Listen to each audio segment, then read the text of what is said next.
falei, cara, meu pai vai falecer e eu não sei o que fazer.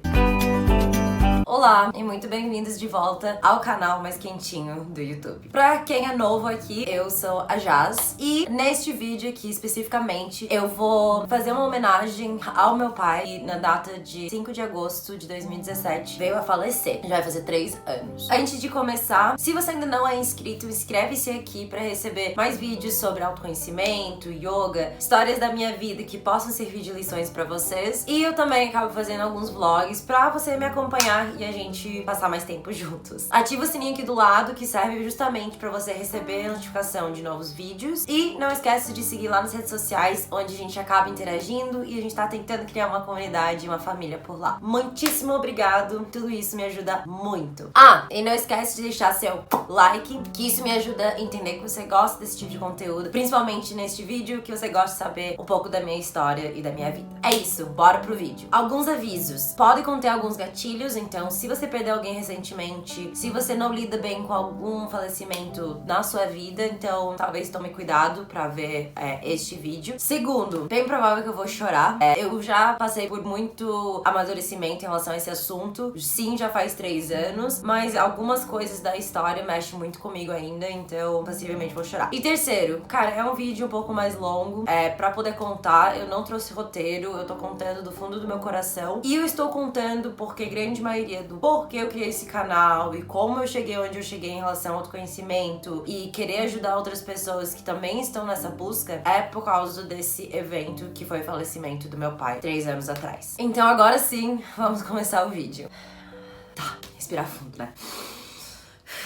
Bom, vou contar e contextualizar um pouco antes, tá? Tem aqui meu vídeo que eu vou deixar aqui em cima no card, contando um pouco da minha história, que meu pai era um pouco mais velho, que eu já não falava com minha mãe. Então, pra se atualizar, dá uma olhadinha neste vídeo antes, talvez. Mas eu vou fazer uma recapitulação rapidinho. Basicamente, meu pai me teve sem querer. Meu pai e minha mãe. Meu pai já tinha 50 anos de idade quando ele me teve. E a minha mãe também tinha uns 45, por aí. Então, assim que eu nasci, meu pai acabou até se aposentando. O pai era um pai mais velho. Esse é o ponto. Tanto é que ele veio falecer quando ele tinha 72 anos. Também contei no vídeo que eu deixei aqui em cima que minhas irmãs já eram um pouco mais afastadas, uma veio pro Brasil, voltou. Também vou deixar aqui o card de que eu não sou canadense. Se você quiser se contextualizar em relação ao que eu tô fazendo no Brasil, dá uma olhadinha ali. Enfim, uma das minhas irmãs veio pra cá, a outra já era bem distante. Uma veio pro Brasil, não curtiu muito e voltou. De novo, vejo o playlist de porque eu vim morar aqui no Brasil e vejo o playlist de histórias da minha vida que contextualiza um pouco. Agora, pros fatos que importa. A minha irmã, quando ela voltou pro Canadá, ela acabou conhecendo o marido dela. E neste meio tempo que eles se conheceram, casaram. Eu e meu pai, a gente foi lá pro Canadá pro casamento, né? Meu pai levou ela no altar. Foi bem bonito porque o casamento não ia vir daqui. Então, foi bem legal ver ele levando uma das filhas pro altar e, enfim, foi bem bonito. Essa viagem que a gente fez foi em 2015, eu acho. Essa viagem que a gente fez pro casamento da minha irmã já foi bem pesada, porque meu pai já tinha uma certa idade, Cara, é muito cansativo a viagem do Brasil pro Canadá, porque a gente mora em Florianópolis, então tinha que vir de Florianópolis pra São Paulo, depois de São Paulo pra Toronto, que é em torno de, cara, 10, 12 horas de voo. E depois disso, tu tem que ainda pegar de Toronto pra Victoria, British Columbia, que é onde a gente nasceu e onde minha irmã mora. E era mais 5 horas de voo. Então como que a gente fazia? Porque era muito pesado isso pro meu pai. A gente ia de Floripa pra São Paulo, de São Paulo pra Toronto, e aí em Toronto a gente dormia um dia pro meu pai poder descansar e a gente pegava o voo pra Vitória no outro dia. Era assim que a gente fazia quando a gente viajava pra lá, porque senão meu pai não ia aguentar. Beleza, 2015 mais ou menos minha irmã casou. Depois de um ano, final de 2015. Foi final de 2015 e em 2016... Sou bem ruim de datas, mas enfim. Ela acabou engravidando. Então, mais ou menos um ano depois, ela acabou engravidando. E, cara, foi, de novo, tipo, algo muito feliz pra todos nós. Porque, de novo, cara, não ia vir daqui o casamento, o filho. Então, minha irmã realizando esses sonhos do meu pai, que era aquela coisa, né, casa, forma, ter filhos e tudo mais, tá se realizando por ela. Então, ótimo. E a gente acabou ficando muito feliz. Porque pelo meu pai ser um pouco mais velho, a gente não imaginou, tipo, cara, se um dia ele ia conseguir conhecer um neto dele, assim, né? Então foi bem legal essa experiência, eu fiquei bem feliz, todo mundo ficou bem feliz. Beleza, então óbvio que meu pai tinha que conhecer o netinho dele, né? A gente já sabia que... Meu pai meio que me preparou sempre pra esse momento, assim. Como eu era mais velho, ele sempre me tratou como adulta, ele sempre avisava que ele não ia estar aqui por muito tempo, então... Mas mesmo ele me avisando e mesmo eu tendo consciência disso, o tempo inteiro eu tava com receio, eu tava sempre com muito medo de um dia meu pai falecer, porque, querendo ou não, eu era meio distante das minhas irmãs. E minha mãe, nem a gente nem se falava, então eu sabia que se um dia ele falecesse, eu ia ficar sozinha. E isso era um receio constante na minha vida, assim, constante. Eu tinha um namorado na época, até que meu pai faleceu, e eu sempre chorava, falava pra ele, sei lá, se meu pai ficava doente, eu chorava e falava, cara, eu não posso viver sem ele não pode falecer. Então, quando ele ficava doente, ou quando acontecia alguma coisa com ele, eu ficava muito mal. Porque eu tinha medo de ficar sozinha, era a única família que eu tinha. Eu, ao contrário de muitas famílias brasileiras, eu não tenho tios e tias e primas e primos, eu só tinha ele. Então, eu sempre falava pra esse meu ex na época que, cara, eu prefiro não viver do que ficar sem ele, porque eu vou ficar sozinha. Tipo, não rola. Ok, passou um ano que a minha irmã tinha engravidado, e aí, o que aconteceu? Alguns meses antes, a gente já imaginava quando que ele ia nascer, né? Pelos cálculos, beleza? Fevereiro, mais ou menos. Então, em meados de junho, mais ou menos, meu pai acabou pegando, sei lá, tipo uma virose, uma infecção alimentar, algo assim. Só que quando a gente é jovem, as coisas são diferentes quando a gente é mais velho, assim. Quando a gente pega uma infecção, uma intoxicação, ou qualquer coisa assim, é mais de boa, tranquilo, assim, a gente consegue tratar em casa, toma um Gatorade, se for uma virose, passa. Mas quando tu é mais velho, existem riscos, né, pra isso. Principalmente quando você tá perdendo líquidos. Então, quando meu pai ficou doente com essa intoxicação, eles até hoje não sabem exatamente. Eles trataram como se fosse uma virose, assim, mais grave. Ele teve que ficar internado. E aquilo ali, pra mim, já foi muito ruim. Porque mesmo que eu sabia que era só uma virose, ele ter que ficar internado, eu ter que ir lá ver ele no hospital, era uma sensação muito ruim pra mim, assim. Acabava comigo, eu chorava todos os dias só de ele tá doente por causa de uma intoxicação, sabe? Então, ali já foi meu primeiro contato com possibilidades de ver ele no hospital um dia e tal, e foi um choque bem forte, assim. Isso foi em meados de junho, mais ou menos. Ele ficou uma semana, mais ou menos, internado, e a gente já tinha a viagem marcado pra agosto, pra conhecer o netinho dele, né? O meu neto, ele acabou, na verdade, nascendo em fevereiro, e a gente ia esperar um tempinho, porque não tinha o que fazer, né, com um recém-nascido e tal, então a gente esperou até agosto, porque agosto, pra mim, eu tinha as férias da faculdade, que na época eu tava na minha última fase da faculdade, tá? Neste ano, em 2017. Então, pra mim, era bem mais tranquilo ir pra lá em agosto. Então, beleza, a gente já tava com as passagens compradas, tava tudo certo. Meu pai acabou ficando doente em junho, mas ele se tratou, deu tudo certo. Quando ele deu alta do hospital por causa dessa intoxicação, a gente perguntou pro médico se ele podia viajar, se era tranquilo, e o médico falou, não, era só uma intoxicação, era só uma virose, tá tranquilo, ele pode viajar. Beleza, o médico liberou pra gente voar, e dia 6 de julho de 2017, a gente pegou o voo de Floripa pra São Paulo.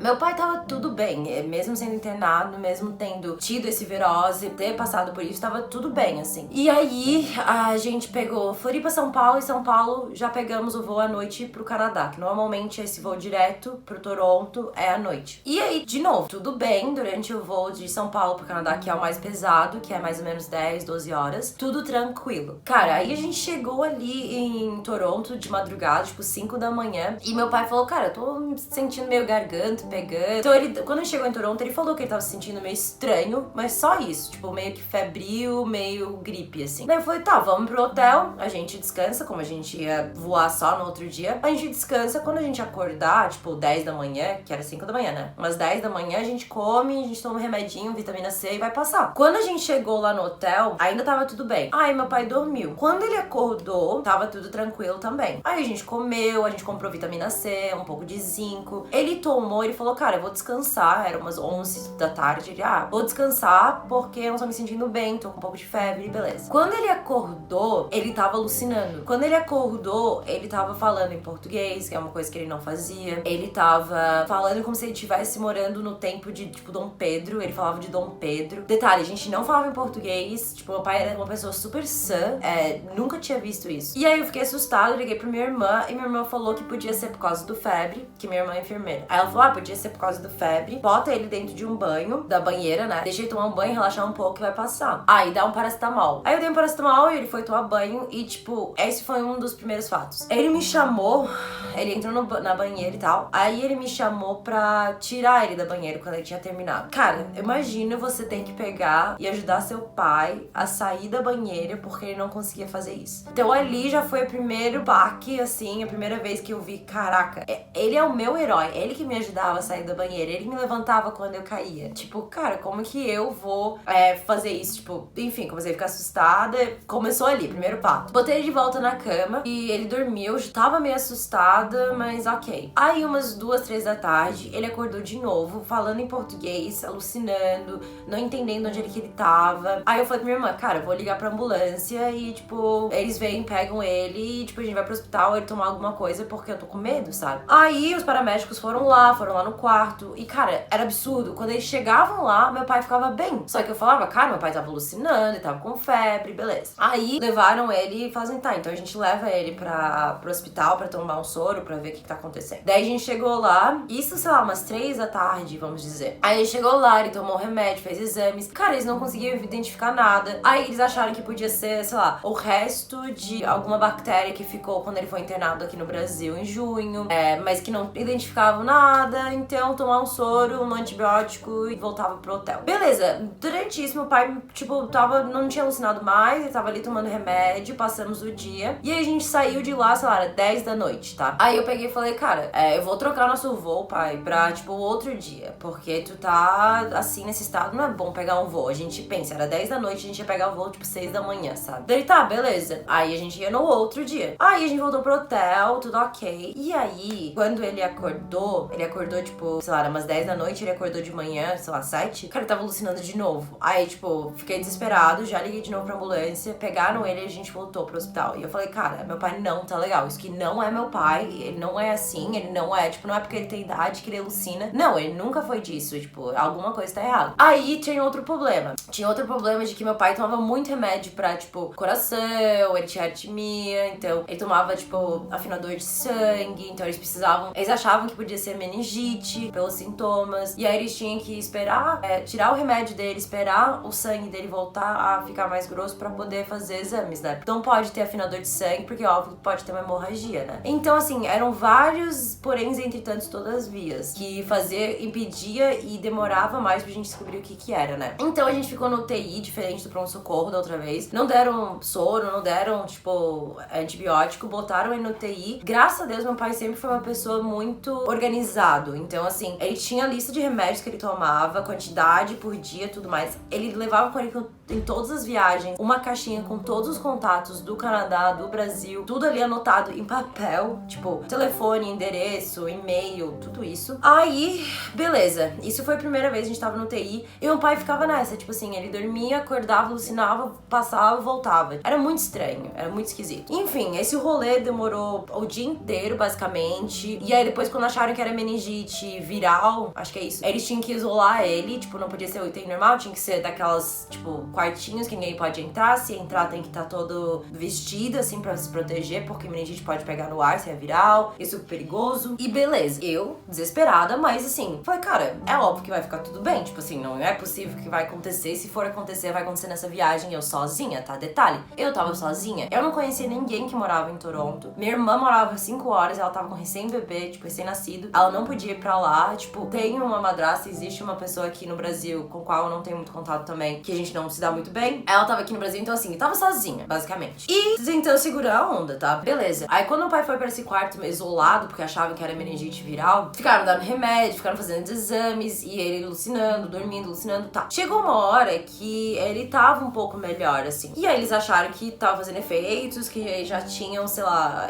o exame pronto, que tava tudo ok, e que ele já podia ir pro apartamento. Aí tava no UTI, eles falaram, cara, ele já pode ir pro apartamento, porque tá melhorando, agora é só uma questão de descansar mesmo. Cara, fiquei mega feliz. Eu tava infeliz com a situação, mas eu tava feliz que a gente tava tudo ok, sabe? Que a gente podia ir pro apartamento, que era onde, tipo assim, não tem tantas enfermeiras, onde que fica a pessoa se recuperando mesmo, que tá tudo ok, só precisa se recuperar. E ficar sob observação, né? Tomar alguns remédios também. Quando a gente chegou lá no apartamento, eu ainda tava com muito medo, assim, eu tava ainda muito receosa, porque, cara, eu tava sozinha, isso nunca tinha acontecido. Eu nunca tive que lidar com isso. E tinha totalmente o cargo emocional, de tipo assim, medo do meu pai estar nessa situação. Tipo, pensa, meu pai tava numa situação aqui no Brasil, onde ele tava com virose. E eu já tava desesperada. Então, se eu tava no Canadá sozinha, com ele desse jeito, tipo, tava muito envolvida ali, óbvio. Aí, quando a gente chegou lá no apartamento, diferente do UTI, tu não pode ficar chamando a enfermeira toda hora. Não tem uma enfermeira, tipo assim, passando o tempo inteiro, observando. É tipo, cara, é pra pessoa tá ali descansando, sabe? A enfermeira vai aparecer pra dar alguns remédios e só. Só que eu tava com muito medo, então assim, teve uma hora que, sei lá, meu pai alucinou, acordou assustado de novo. E aí eu chamei ela, uma das enfermeiras, e a enfermeira falou, cara, isso aqui não é UTI, tipo, tu não pode me chamar o tempo inteiro, tem que me chamar se realmente for necessário. Pra que ela foi falar isso, né? Aí, de novo, depois de algumas horas, sei lá, meu pai acordou de novo, com medo, porque o que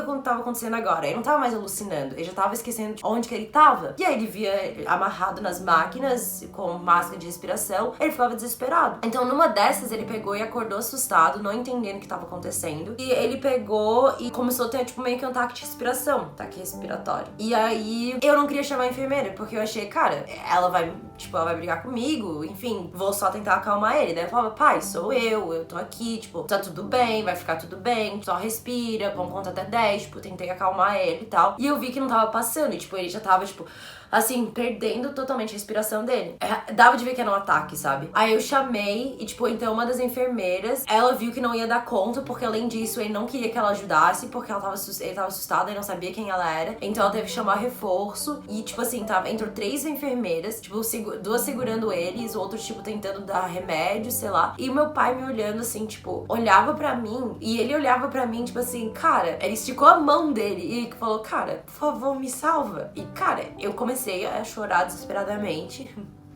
Comecei a gritar. E aí uma das enfermeiras me tirou do quarto e falou, cara, tu não pode ficar ali dentro, sabe? A gente não sabe o que vai acontecer. E ali, pela primeira vez em 20... Eu tinha 23 na época. Em 23 anos da minha vida, eu falei, cara, meu pai vai falecer. E eu não sei o que fazer. Eles me tiraram, me colocaram num quarto, assim, tipo, separado. Aí, foi num quarto separado. E eu só fiquei rezando. Cara, tipo assim, eu nunca fui uma pessoa religiosa. Sempre acreditei em algo maior. Sempre acreditei muito em energias. Mas eu não era uma pessoa religiosa. Só que eu não sabia o que fazer. Então eu comecei a rezar. Comecei, tipo, cara, por favor, não tire ele de mim. Não faz isso. E aí, depois de algumas horas, a enfermeira voltou e falou, cara, a gente teve que levar ele de volta pro UTI, porque ele teve uma parada respiratória. Ele tá em máquina agora, então você vai descer lá e tal. Aí quando eu cheguei lá, meu pai tava eles tiveram que colocar aqueles tubos, sabe, pra respirar, porque, enfim, teve ataque, ele não sabia onde tava, o medo dele, o desespero dele tava piorando a situação. Aí no UTI, eu lembro que eu desci, tipo assim, no UTI tem um lugar pra você sentar, mas eu não queria ficar no quarto. E muita gente não entendia por que eu não queria ficar no quarto, sabe? Dormindo e tal. Porque, cara, ver ele naquele estado, pra mim, era a pior coisa do mundo. Então, nesse andar do UTI, tipo, cara, o andar do UTI é horrível. É onde, assim, todo mundo tá no leito de morte, ou tá numa situação muito crítica, tá todo mundo triste, assim, é uma energia horrível. E aí eu lembro que a gente chegou nesse andar, e pra não dormir junto, eu fui no poltrona, aí eu peguei uns contatos do meu pai e falei, cara, eu preciso ligar pros amigos dele, que conhecem ele, que são aqui do Canadá, e falar, tipo, ver se tem alguém aqui no Toronto pra me ajudar, porque eu acho que vai acontecer, sabe? De novo, minha irmã em Victoria, 5 horas dali, e minha madrasta tava aqui no Brasil. E eu acabei dormindo numa poltrona ali nas salas, tipo, de espera, assim, sabe? Aí, quando meu pai acordou, tipo assim, e outra coisa que eu acabei fazendo, que quem me conhece, sabe, eu acabei fazendo. Cara, eu acabei publicando tudo no Facebook, porque eu tava muito desesperada. Então, eu queria a ajuda das pessoas e as energias das pessoas pra, tipo, não me desmotivar. Então, assim, publiquei tudo. Desde o momento que meu pai foi internado, a primeira vez, todas as outras updates, assim, eu fui postando porque eu precisava, assim, sabe? Tipo, eu tava totalmente sozinha. Eu precisava de ajuda, eu precisava dessa energia, assim, das pessoas. Aí, beleza. Meu pai tava na máquina de respiração. Nesse ponto, ele já tava, assim... Essa questão dele acordar, não saber o que tá acontecendo, começou a ser mais recorrente, assim. Começou... Antes era, sei lá, ele acordava, não sabia onde tava, passava e ele virava normal. Aí depois Mas não chegava esse momento do normal. Ele acordava, estava, não entendia nada e continuava não entendendo nada, assim, sabe? Então ali pela primeira semana, assim, primeira semana ali eu fiquei só, tipo, segurando a mão dele. E eu fiquei dias e dias inteiros falando: oi, eu sou a Jasmine, sou tua filha, eu te amo muito, vai ficar tudo bem e a gente vai sair dessa. Eu fiquei falando isso dias e dias, assim, só segurando a mão dele. Cara, eu sou a Jasmine, sou sua filha, vai ficar tudo bem, tipo, a gente vai sair dessa. E aí começou toda a burocracia. Eu tinha que sempre falar com minha irmã, eu tinha que falar com os amigos dele que já estavam sabendo, tinha que falar com o banco do meu pai, que era o que ia me ajudar, tipo, se eu precisasse pagar as contas ali do hospital. Precisava falar disso, precisava falar com o seguro, precisava falar com minha madrasta aqui no Brasil. Então, tipo, além de lidar com o emocional, eu tinha que ainda lidar com todas as outras coisas. Mas o meu foco era negociar com o seguro. Era tipo, cara, como que eu faço pra trazer meu pai de volta? Era missão impossível, tá? Porque, assim, o seguro a gente tinha de 1 mês, certinho. E ele cobria despesas e falecimentos e tudo mais. Só que eu queria trazer ele de volta. Eu queria só trazer ele de volta pro Brasil. Porque, assim, eu não tinha como ficar, não tinha condições de lidar com isso sozinha. Cada dia que eu passava, tipo, eu ia perdendo força, eu ia perdendo esperanças. Era uma situação horrível. Era a situação, assim, parecia que alguém... Essa era a sensação que eu tinha o tempo inteiro. Que alguém tinha tirado a minha e do meu pai o nosso direito de ir e vir. Porque eu não conseguia fazer absolutamente nada. Ninguém podia ir pra lá, beleza? Eu não podia sair dali, eu não podia voltar pro Brasil e ninguém nesse meio tempo descobriu o que tava acontecendo com meu pai, tá? Enfim, então a gente ficou no UTI umas 2 semanas, eu vou dizer, 2 semanas. Depois de sair do UTI, a gente foi pro observatório. No observatório, o que acontece? Vai passando o médico em todos os quartos e vai vendo e vai, tipo, atualizando e vai tentando descobrir, né, os próximos passos, o que tá acontecendo. Só que, cara, a situação do meu pai ficou estacionado em o que tá acontecendo com ele, a gente não sabe. Descartaram meningite, deu negativo, descartaram, sei lá, uma possível demência, possível outra doença que podia ser. Descartaram tudo e ninguém sabia nada. Então, ficava me perguntando, cara, o que eles estão tratando se eles nem sabem o que é? Então, quando meu pai tava em observatório, de novo, eu não gostava de dormir no mesmo quarto porque eu tinha muito medo de acordar e ele ter falecido. Então, o que aconteceu? Quando a gente foi pro observatório, dentro deste hospital em Toronto, no Canadá, tem, tipo, por andar, tem uns 3 ou 4 quartos e você pode dormir. O que era? Era basicamente uma poltrona, tipo assim, literalmente uma poltrona que saía essa parte assim pra frente e você dormia. E aí tinha, tipo, um chuveiro e tal. Era como se fosse um lugar pros enfermeiros e médicos descansarem, mas é pra visitante. Só que não podia trancar nem nada, óbvio, né? Então, o que eu fiz? Enquanto meu pai tava no quarto dele, eu morei dentro destes quartos com poltrona. Como que era a vida dentro do hospital? Saindo um pouco da questão do meu pai. Cara, eu comia quando eu podia, porque eu ficava com medo de comer, porque no hospital, pra quem sabe, né? E era um hospital gigante, pensa que era um hospital em Toronto muito grande. Toda vez que dava um alerta, falava, tipo assim, em todos os lugares, tipo, tu tava na cantina, tava lá fora, tu conseguia escutar esse aviso, que é tipo, código vermelho, quarto tal, código verde, não sei os códigos. E toda vez que dava qualquer código, principalmente o vermelho, meu coração parava. Então, assim, eu não queria sair dali. Eu não queria sair do andar dele. Eu não ficava no quarto o tempo inteiro, mas eu não queria sair do andar. Porque toda vez que o enfermeiro entrava lá, eu tava olhando. Toda vez que o médico chegava lá, eu tava olhando. Eu tava ali, sabe? Eu não queria. Então, eu comia de madrugada. Pra quem conhece, tem tipo um Starbucks do Canadá, que é o Tim Hortons. Eu comia rosquinha, muffins. Eu comia, sei lá, tipo umas saladas que às vezes tinha, pizza. Eu só comia a comida da cantina do hospital, né? Porque eu não podia sair. Porque também o hospital não ficava num lugar muito, tipo, centro, assim. Ficava um pouco afastado, assim, como se fosse... Fica perto do aeroporto, então ficava, assim, meio um suburbano, assim. Não era bem o centro da cidade. Então, eu não conhecia, eu não ia sair de lá. Eu não tinha celular, então eu não podia sair de lá. Porque se fosse acontecer alguma coisa, eu não tinha como me avisar. Tipo, imagina, meu pai faleceu, eu tava comendo no restaurante do lado. Enfim, essa era a minha vida dentro do hospital.